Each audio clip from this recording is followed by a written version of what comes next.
Imaginez que vous essayez de survivre dans l'endroit le plus froid et le plus impitoyable de la planète, où le vent coupe comme un rasoir et où les températures peuvent chuter de façon absurde.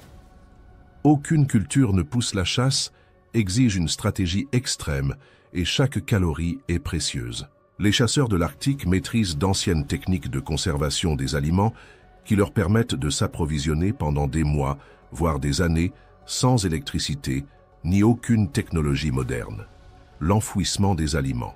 Dans la glace, la lyophilisation, la fermentation et l'utilisation intelligente des graisses sont quelques-uns des secrets qui ont permis à ces peuples de rester en vie pendant des siècles.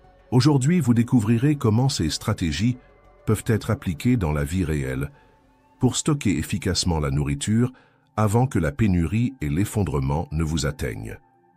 Numéro 1. Le défi extrême: survivre là, où rien ne pousse. Au cœur de l'Arctique, où la neige recouvre le sol pendant 8 mois de l'année et où les températures peuvent descendre bien en dessous de zéro, la survie ne pardonne pas. Ici, rien ne pousse, rien ne peut être planté, et toute imprudence peut vous coûter la vie. Les chasseurs inuits et les survivalistes de l'Alaska ont compris il y a des siècles que le seul moyen de garantir la nourriture pendant le rude hiver était de la stocker correctement. Mais comment conserver la viande et la graisse sans réfrigérateur, sans électricité et sans emballage moderne? La réponse réside dans des méthodes anciennes telles que la fermentation contrôlée, la lyophilisation, l'utilisation de la graisse comme isolant, et même le stockage dans des trous souterrains dans la neige. Ces techniques permettent non seulement de conserver les aliments pendant des mois ou des années, mais aussi d'éviter la contamination et de garantir les calories essentielles pour affronter le froid arctique brutal. Explorons maintenant les premières méthodes qui permettent à ces chasseurs de survivre dans l'environnement le plus rude de la planète. Numéro 2. Enfouir la nourriture dans la glace. Le réfrigérateur naturel de l'Arctique. Contrairement à ce que beaucoup de gens pensent, le froid extrême peut être un problème pour la conservation des aliments. Si la viande gèle trop vite, les cristaux de glace peuvent briser ses fibres et la faire pourrir rapidement après décongélation. Pour éviter cela, les chasseurs de l'Arctique utilisent une méthode astucieuse de stockage souterrain, tirant parti de la glace et de la neige comme barrière thermique naturelle. Le processus est le suivant. 1. Après avoir chassé un animal, la viande est découpée en grandes portions et enveloppée de graisse naturelle, ce qui crée une couche protectrice contre le froid extrême. 2. Des trous sont creusés dans le sol gelé permafrost, où la température reste stable, ce qui empêche la viande de geler complètement et garantit sa conservation pendant des mois. 3. La nourriture est recouverte de neige compactée et isolée, avec des peaux d'animaux ou du bois, ce qui la protège des prédateurs et des changements brusques de température. Cette méthode crée un réfrigérateur naturel, où la viande ne pourrit pas et ne gèle pas de manière destructive, conservant ainsi sa qualité pendant de longues périodes. Les survivalistes modernes peuvent reproduire cette technique en construisant des greniers souterrains dans les régions froides, en tirant parti de la stabilité thermique du sol pour conserver les aliments sans dépendre de l'électricité. Numéro 3. Lyophilisation. Comment le froid conserve la viande sans la faire pourrir?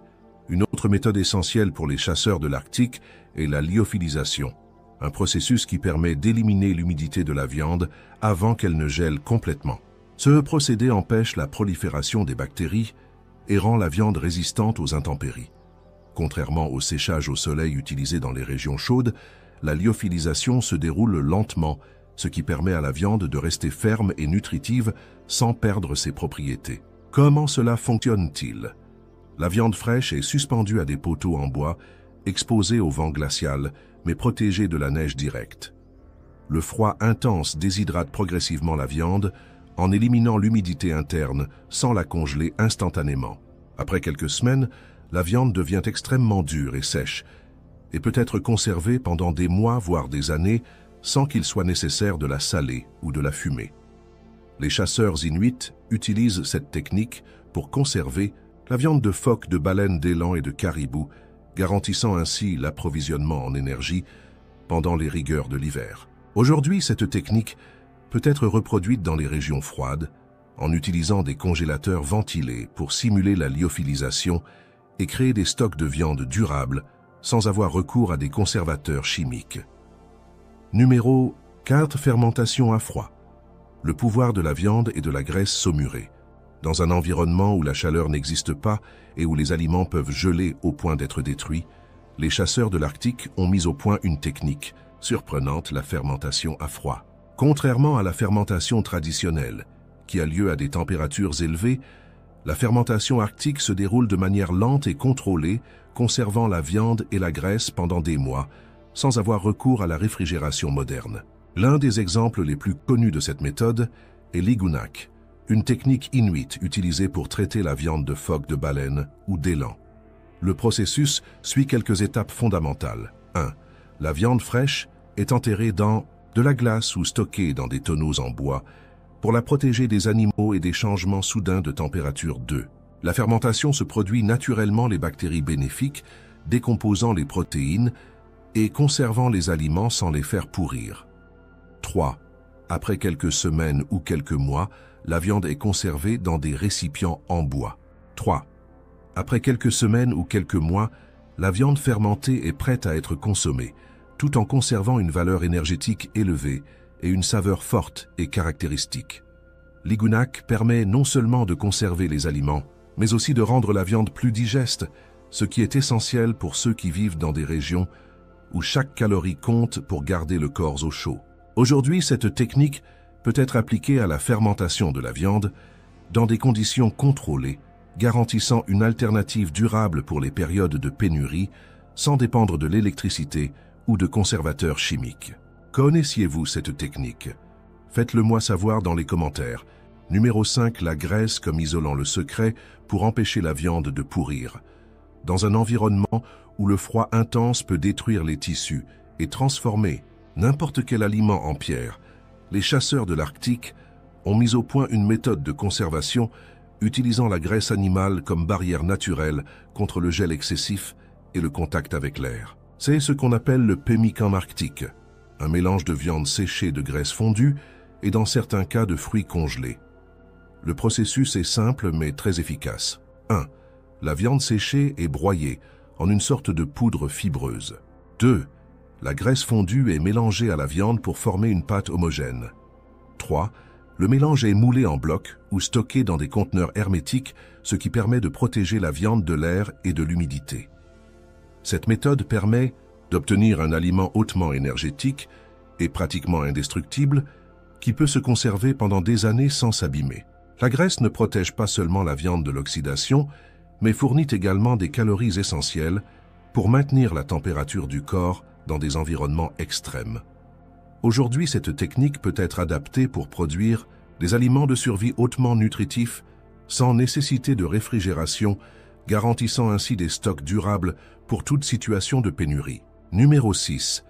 Stockage souterrain. Protéger les aliments du froid extrême. Dans l'Arctique où le sol reste gelé presque toute l'année, les chasseurs ont dû développer des moyens de conserver les aliments sans qu'ils ne gèlent complètement et ne perdent leur texture et leurs nutriments. Pour ce faire, ils ont créé des entrepôts souterrains, des structures creusées dans le permafrost qui constituent de véritables chambres froides naturelles. Le processus est le suivant. 1. Les chasseurs creusent des trous profonds dans la glace et les tapissent de pierres et de bois, créant ainsi une barrière contre l'humidité excessive. 2. Les aliments sont placés en couches généralement enveloppées dans du cuir ou scellés avec de la graisse, afin d'éviter le contact direct avec l'air froid. 3. L'entrée de l'entrepôt est recouverte de neige et de mousse compactée, créant ainsi une isolation naturelle qui empêche les variations soudaines de température. Cette méthode est très efficace car elle permet de maintenir les aliments à des températures stables, suffisamment froides pour éviter la décomposition, mais sans atteindre le point de congélation absolue qui peut détruire la structure de la viande et des céréales. De nombreux survivalistes modernes ont adapté cette technique en construisant des chambres souterraines dans les régions froides ou en utilisant des sous-sols bien isolés pour stocker des provisions sans dépendre de l'électricité. Numéro 7. Chasse planifiée. Faire des réserves de viande avant l'arrivée de l'hiver. Aucun chasseur de l'Arctique ne part à la recherche de nourriture lorsque l'hiver a déjà commencé. La règle est claire. Les stocks doivent être prêts avant que les premières neiges ne recouvrent le sol. Cela signifie que la chasse doit être précise, stratégique et efficace afin de garantir des approvisionnements pour des mois de températures extrêmes. Les chasseurs suivent quelques tactiques fondamentales. Choisir les bons animaux. Les phoques, les baleines et les élans sont les plus prisés, car ils ont un taux de graisse élevé indispensable à la production de calories et à la survie. Tirer le meilleur parti de chaque partie de l'animal, rien n'est gaspillé. La viande est séchée ou fermentée. La graisse est utilisée comme isolant thermique et les os servent à fabriquer des outils et des ustensiles. Stocker en toute sécurité. Pour empêcher les prédateurs de voler les stocks de viande, les chasseurs stockent leur gibier en hauteur, recouvert de peau et de couches de neige. Cette stratégie permet aux communautés inuites et aux chasseurs d'Alaska d'avoir suffisamment de nourriture pour tout l'hiver, sans avoir à risquer leur vie lors d'expéditions de chasse où le froid extrême rend tout mouvement dangereux. Aujourd'hui, cette planification peut être adaptée pour stocker plus efficacement la nourriture avant les périodes de crise ou de pénurie, en garantissant l'approvisionnement sans dépendre du système de distribution moderne. Que pensez-vous de cette façon de prévenir les pénuries? Comment pensez-vous qu'elle pourrait être adaptée à votre réalité? Faites-le moi savoir dans les commentaires. Numéro 8. Conserver le poisson dans le froid. La technique des chasseurs pour éviter le pourrissement.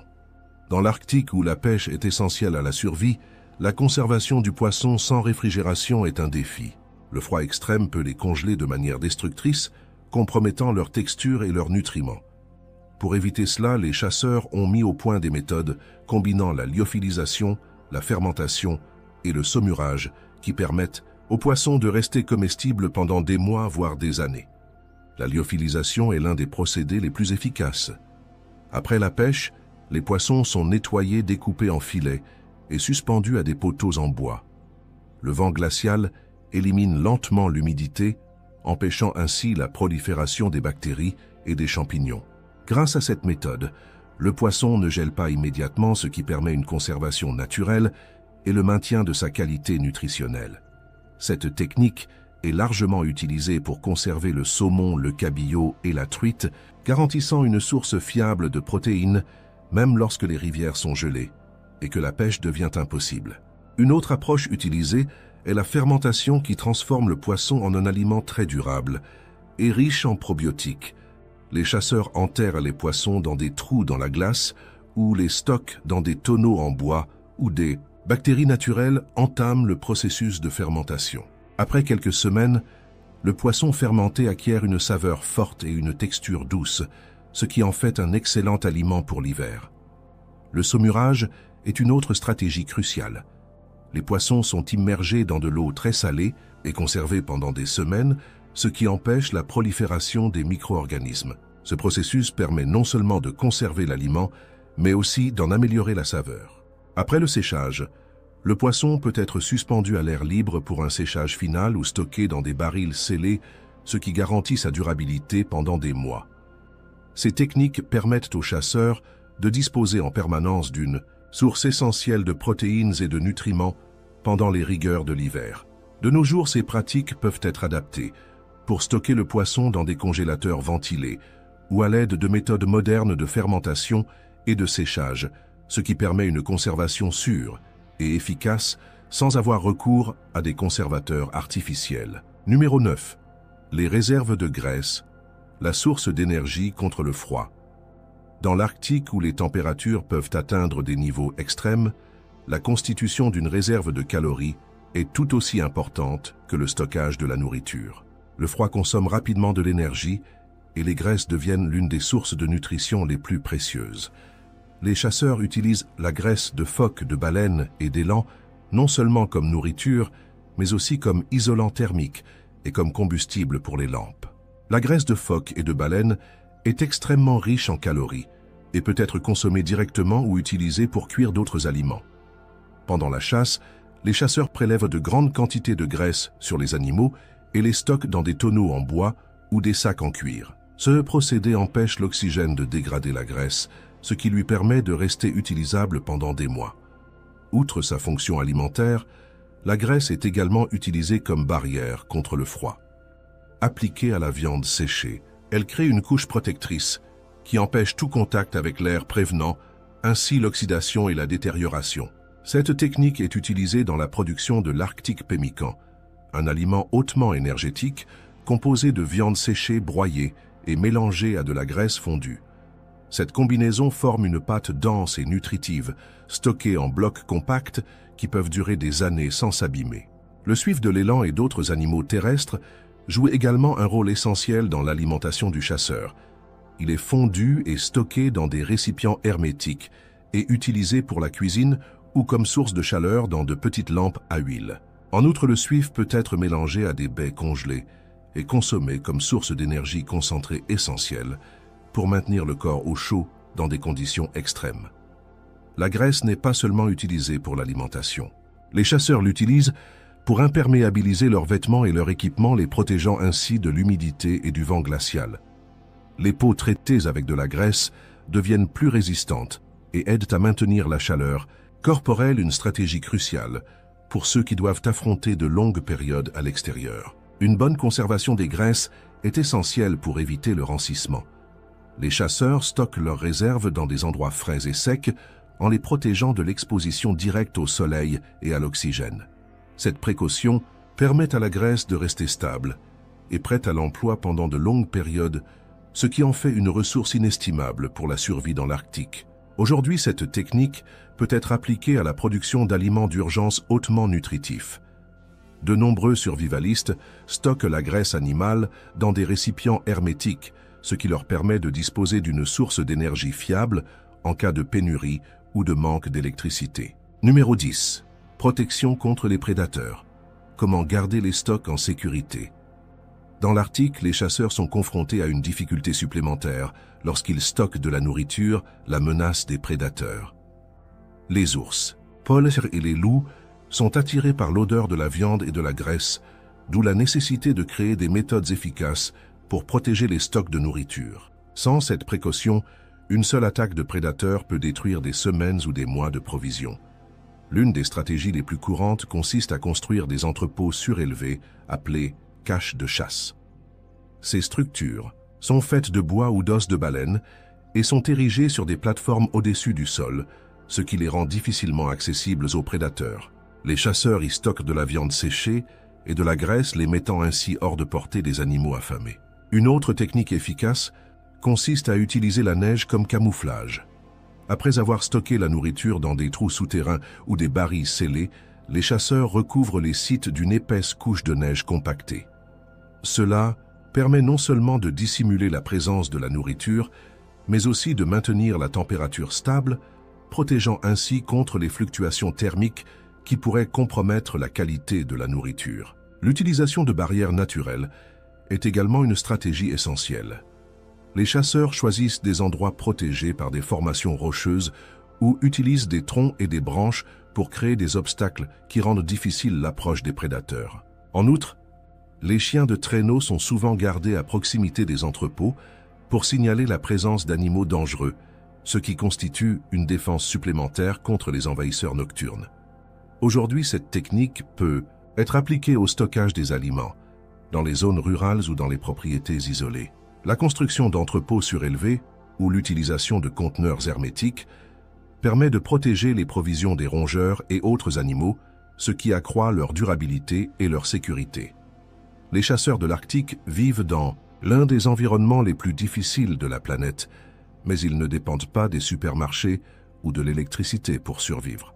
Ils maîtrisent la fermentation, la lyophilisation et les techniques de stockage souterrain, ce qui leur permet de conserver leur nourriture pendant des mois sans qu'elle ne s'abîme ou ne perde de sa valeur nutritionnelle. Imaginez maintenant que demain le système s'effondre et que la nourriture commence à disparaître. Sauriez-vous conserver vos aliments sans les technologies modernes? Laissez votre commentaire ci-dessous et partagez votre opinion. Si ce contenu vous a aidé, aimez la vidéo, abonnez-vous à la chaîne et activez les notifications pour en savoir plus sur la survie et la préparation. Rendez-vous dans la prochaine vidéo.